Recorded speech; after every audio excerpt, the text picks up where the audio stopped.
अंशुमान सिंह भाटी। आबादी के पास स्वच्छ पेयजल नहीं है।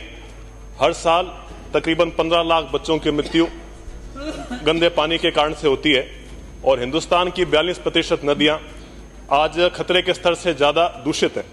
विश्व की कुल जनसंख्या का 18% हिंदुस्तान में निवास करता है।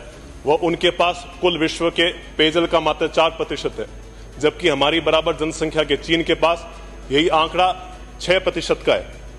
हिंदुस्तान के क्षेत्रफल की दृष्टि से सबसे बड़े प्रदेश राजस्थान की 8 करोड़ की जनसंख्या के लिए ये पेयजल संकट और भी गहरा है। हमारे यहाँ पर विश्व का 18वां सबसे बड़ा रेगिस्तान थार रेगिस्तान यहाँ मौजूद है, जो कि इस पूरे विश्व का सबसे घनत्व वाला रेगिस्तान है, जहां पर राजस्थान की तकरीबन 40% आबादी निवास करती है।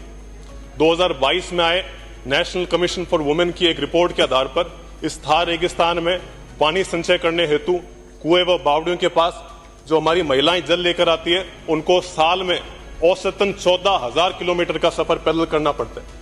अब आप कल्पना करिए, प्रतिदिन 10 से 20 लीटर का सिर पर घड़ा लेके चलना, और वो भी 40-40 किलोमीटर तक के लिए। अगर वो 3 साल लगातार ये सफर करें तो वो निश्चित रूप से पूरे धरती का एक पूरी परिक्रमा कर लेंगे। पिछले 70 सालों के अंदर हमारे राजस्थान के अंदर 40 से अधिक सूखे पड़े। पिछली सदी में राजस्थान की थार की जनसंख्या 500% से बढ़ी है और साथ ही जितना भी हमारा पशुधन है वो 130% से बढ़ा है। तो निश्चित रूप से जितने भी हमारे प्राकृतिक संसाधन हैं, चाहे जल हो चाहे कुछ और हो, उस पर भारी दबाव पड़ रहा है। और जिस प्रकार से हम सतही जल और भूजल का हम दोहन कर रहे हैं, उससे जो भी हमारा भूजल है वो स्तर नीचे जा रहा है और नलकूप भी लगातार सूखते जा रहे हैं। और कहीं ना कहीं हम हमारे जितने भी पारंपरिक जल स्रोत हैं उनके तरफ भी उदासीन है और निश्चित रूप से ये संकट और भी गहराता जाएगा। सभापति महोदय, आपके माध्यम से मैं ध्यान आपका साउथ अफ्रीका की राजधानी केप टाउन की तरफ ले जाना चाहूंगा, जिसकी जनसंख्या पूरे जयपुर की जनसंख्या के बराबर है। यहाँ पर पुराने टाइम में 6 बांधों से यहाँ पे सगली हमारे जितना भी पेयजल की आपूर्ति हुआ करती थी, परंतु वहां मानव के कुप्रबंधन, लालच, वो प्रकृति का सम्मान नहीं करने के कारण से आज वहां पे ये हाल है कि वो विश्व का पहला जल विहीन शहर कहलाया गया है। वहां पर आज भी इमरजेंसी जैसे हालात हैं और जहां जिस शहर को प्रत्येक व्यक्ति को प्रतिदिन 235 लीटर पानी वहां मिलता था, आज के तारीख में कतारों में लग लग के वहां पर एक आदमी को एक दिन में मात्र 25 लीटर मानी एक बाल्टी जितना पानी उनको मिलता है। तो निश्चित रूप से ये स्थिति बहुत ही चिंताजनक है। हिंदुस्तान के बेंगलोर में भी यही हाल है और कहीं ना कहीं जिसको अपन हॉलीवुड कहते हैं, यूएसए के कैलिफोर्निया राज्य के अंदर भी जो 2000 फीट तक भूजल है वहां खत्म हो चुका है और सूखे कारण से आए दिन वहां पर आगजनी की घटना में और जंगल में आग देखना हमको मिलता है। किसी समय में ये हमारा थार रेगिस्तान भी हरा भरा हुआ करता था। यहाँ पर आपके सतलज की शाखाएं, इंडस, घग्गर, सरस्वती नदी बहा करती थी और 8000 साल पहले यही क्षेत्र हड़प्पा, मोहनजोदाड़ो, कालीबंगा जैसे सभ्यताओं का केंद्र बना। परंतु समय बदलता गया, भौगोलिक परिस्थितियां बदली और नदियों ने खुद की दिशा बदली। उसी के साथ ये क्षेत्र फिर सूखने लगा, रेगिस्तान का विस्तार हुआ और आज यहाँ पर थार रेगिस्तान है। परंतु इसके बावजूद जो भी हमारे पूर्वज थे वो लगातार संघर्ष करते रहे। उन्होंने खुद का कभी स्थान नहीं छोड़ा और पीढ़ी दर पीढ़ी उनके पुराने ज्ञान अनुभवों को आगे बढ़ाते हुए, हस्तांतरित करते हुए उन्होंने एक सुव्यवस्थित, अत्यधिक प्रभावी प्रणाली स्थापित करी। जल संचय व संरक्षण हेतु आजमाई व परखी हुई प्राकृतिक व मानव निर्मित पारंपरिक प्रणाली व संरचनाएं जैसे कुएं, जोड़ पायतन, बावड़ी, बेरी, तोबा, तालाब आदि से हमने हमारे सीमित प्राकृतिक संसाधनों का उत्कृष्ट प्रबंधन व संरक्षण करा, जिससे यह थार रेगिस्तान दुनिया का एकमात्र जीवित रेगिस्तान कहलाया गया है। हम लगातार हजारों वर्षों से इस रेगिस्तानी इलाके में न सिर्फ जीवित हैं, बल्कि हमारा जल प्रबंधन दुनिया में सराहा गया है। यह थार रेगिस्तान कोई आम रेगिस्तान नहीं है, यह संघर्ष व साहस का प्रतीक है।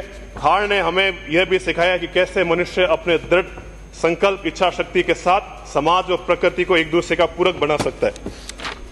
हमारा राजस्थान का काल से एक बहुत पुराना नाता रहता है। जिस प्रकार से हमारे माननीय सदस्य ने बात रखी 56 काल की, संवत 1996 मतलब सन 1899 के अंदर हमारे यहाँ पे 56 काल पड़ा। इस त्रिकाल के अंदर हमने अनकाल भी देखा, जनकाल भी देखा, तीन काल भी देखा।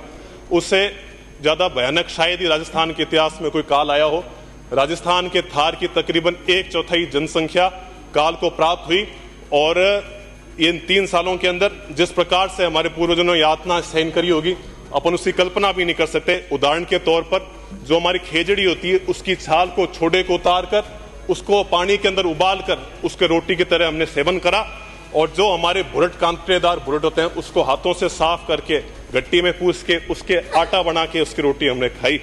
तो इस कल्पना ही नहीं कर सकते किस विषम परिस्थितियों का सामना करते हुए हमारे पूर्वजों ने इस थार रेगिस्तान में जीवन को स्थापित भी रखा और संरक्षित भी रखा। मैं मोटी बात ये कहना चाहूंगा कि 8000 साल से जो चलती आ रही फूल प्रूफ व्यवस्था थी, उसको कहीं ना कहीं जो पूरी दुनिया में मिसाल बनी, उसको छोड़कर हम आज कहां पहुंच चुके हैं। मैं आज भी दावे से कह सकता हूं, इस रेगिस्तान के अंदर, पहाड़ी क्षेत्रों के अंदर, राजस्थान के अंदर अंतिम छोर पर बैठे हुए किसी भी किसान को, किसी भी ग्रामीण को पूरे उसके हिस्से का पानी नहीं पहुंच पा रहे। और हम गोदी वाले को छोड़ के आज पेट वाले की आस कर रहे हैं। हम पाश्चात्य संस्कृति का पालन करते हुए हम उन देशों को फॉलो कर रहे हैं जिनका खुद का सिस्टम ही फेल हो चुका है। अब मुझे हमारे समाज को, उनको आचरण और व्यवहार में बदलाव लाना जरूरी है, क्योंकि अपन को कहीं ना कहीं ये सोचना पड़ेगा कि आज से 100 वर्ष पूर्व महाराजा गंगा सिंह जी इस रेगिस्तान के सीने को चीरते हुए लिमिटेड संसाधनों के बावजूद भी इस मरुभूमि के अंदर अगर नहर लेके आ सकते हैं, तो आज अपने पास इतने संसाधन होने के बावजूद अपन को मात्र 5 से 10 किलोमीटर अगर पानी पहुंचाना है, उसमें अपन को क्या दिक्कत आ रही है। अगर अपन इसी प्रकार से चलते रहे तो आगे संकट और गहराएगा। हम पहले एक बरसात के ऊपर हम पूरा हमारा 1 साल निकाल लिया करते थे। अब भगवान की मेहर भी हमारे ऊपर है। जो हमारे पश्चिमी राजस्थान के अंदर है, तकरीबन 40% से अधिक औसतन बरसात बढ़ी है। और जैसलमेर जैसे सूखे जिले के अंदर भी 10 साल में 30 से 150% में इसके बरसात में इजाफा हुआ है।